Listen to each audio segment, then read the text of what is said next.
முயல்குட்டியார் உடனேயே ஆமையின் முதுகிலிருந்து குதித்து அருகில் இருந்த குளத்தங்கரையில் படுத்து நித்திரை கொள்ள ஆரம்பித்தது. முதுகிலிருந்த பாரம் இறங்கியதால் ஆமையார் பெரிதும் மகிழ்ச்சியடைந்தார். சந்தர்ப்பத்தை பயன்படுத்திக் கொள்ளும்படி ஏனைய வனஜீவிகளும் மீன் கொத்தியாரும் தாடக நாமைக்கு உற்சாகம் ஏற்படுத்தினார்கள். பந்தயத்தில் வெற்றி கொள்ள வேண்டும் என்ற ஒரே நோக்கில் தாரை தாரையாக வழிந்த வியர்வையையும் வழித்தெறிந்துவிட்டு கடுமையான வெப்பத்தையும் பொருட்படுத்தாது விரைந்தார் தாடக நாமையார். பொழுது விரைவாக கடந்து போய்க் கொண்டிருந்தது. குளத்தங்கரையில் நிழலில் சொகுசாக படுத்திருந்த மல்லன் முயற்குட்டியாருக்கு நல்ல நித்திரை வந்துவிட்டது. அதற்கு தான் மேற்கொண்ட காரியம் முற்றிலும் மறந்து போய்விட்டது. எனினும் 40 நிமிட முடிவில் அது எழுந்து பார்த்தது. அதனால் உடனேயே எழுந்திருக்க முடியவில்லை. உடம்பெல்லாம் அசதியாக இருந்தது. இன்னும் 5 நிமிடம் கழித்து ஓடினால் கூட ஆமையை தோற்கடித்து விடலாம் என்று கருதினார். சோம்பல் மிகுதியால் மீண்டும் படுத்து தூங்கினார் மல்லன் முயல்குட்டியார். 50 நிமிடம் பூர்த்தியானதைத் தொடர்ந்து தொலைவில் பாலத்துக்கு அருகில் பாரிய கோஷங்கள் கேட்டன. பட்டாசுகள் கொளுத்தப்பட்டன. இதனால் உசாரான மல்லன் முயற்குட்டியார் பரபரப்படைந்து பிசாசு துரத்தியது போல் பாலக்கரை நோக்கி ஓடினார். அங்கே அவருக்கு பெரும் ஏமாற்றம் காத்திருந்தது.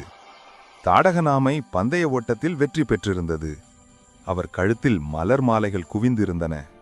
மஞ்சள் குரங்காரும் வண்ண மயிலாரும் குஞ்சவால் அணிலாரும் கருங்கண் காட்டுப்பூனையாரும் இரட்டைவால் கரிச்சானும் தாடகனை தோள் மீது தூக்கி வைத்துக்கொண்டு வெற்றி கோஷமிட்டவாறும் பட்டாசு குளுத்திக் கொண்டும் ஊர்வலமாக போய்க் கொண்டிருந்தனர்.